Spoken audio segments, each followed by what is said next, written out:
पाकिस्तान दा कलदम PTP दे सरगना नूर वली महसूद के खिलाफ सख्त कानूनी चारागोई का फैसला। गुज़िश्ता रोज़ अफगान पोस्ट TTP दे सरबराह नूर वली महसूद की एक मुबैना ऑडियो लीक सामने आई सी जिदे जो पाकिस्तानी दहशतगर्दी की हिदायत दे रहा सी। खुफिया कॉल रिकॉर्डिंग नूर वली महसूद अहमद हुसैन अस्पताल सरकारी इमलाक ते स्कूलों को धमाके उड़ान की हिदायत दे रहा है। जराए के मुताबिक मुतलका हुकाम ने नूर वली महसूद ते गुट हाजी की खुफिया ऑडियो लीक की फॉरेंसिक करवाने का फैसला किया है। फॉरेंसिक रिपोर्ट तो बाद नूर वली ते गुट हाजी के खिलाफ मुल्क के अंदर ते बाहर सख्त कानूनी चारागोई की जाएगी। सिक्योरिटी जराए का दसना है कि नूर वली महसूद की अफगानिस्तान मौजूदगी पाकिस्तान बराह रास्त दहशतगर्दी करान ते अफगान अबूरी हुकूमत तो एहतजाज भी किया जाएगा। जराए का कहना है कि अफगानिस्तान तालिबान तो दहशतगर्दां नूं पाकिस्तान के खिलाफ मुसलसल दहशतगर्दी ते संगीन जुराइम करन ते पाकिस्तान के हवाले करन दा मुतालबा भी किया जाएगा।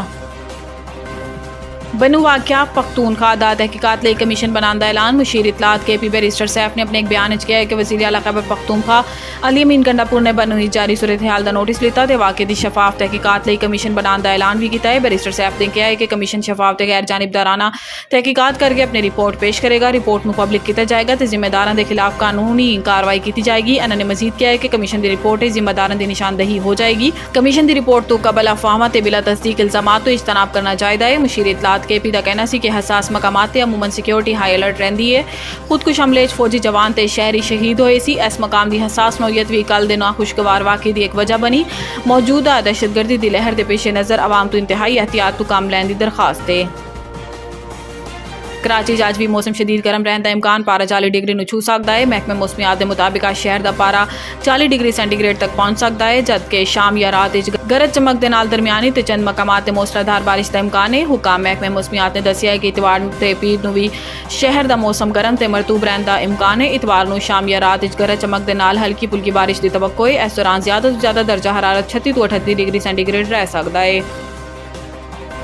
मुल्क महंगाई की शरह ते मुसलसल तीसरे हफ्ते भी इजाफा रिकॉर्ड। इदारे शुमारियात की तरफ जारी करदा आदाद शुमार के मुताबिक हफ्तावार बुनियादों ते महंगाई की शरह 0.76% मजीद बढ़ गई।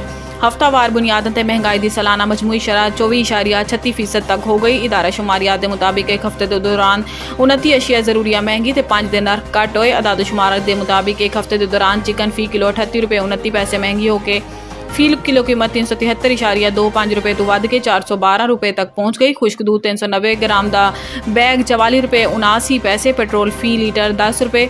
अंडे फी दर्जन 6 रुपये 78 पैसे तो लहसन फी किलो 10 रुपये 42 पैसे महंगा होया। दालां ताज़ा दुध चीनी चावल ते दही भी महंगी होने वाली अशिया शामिल।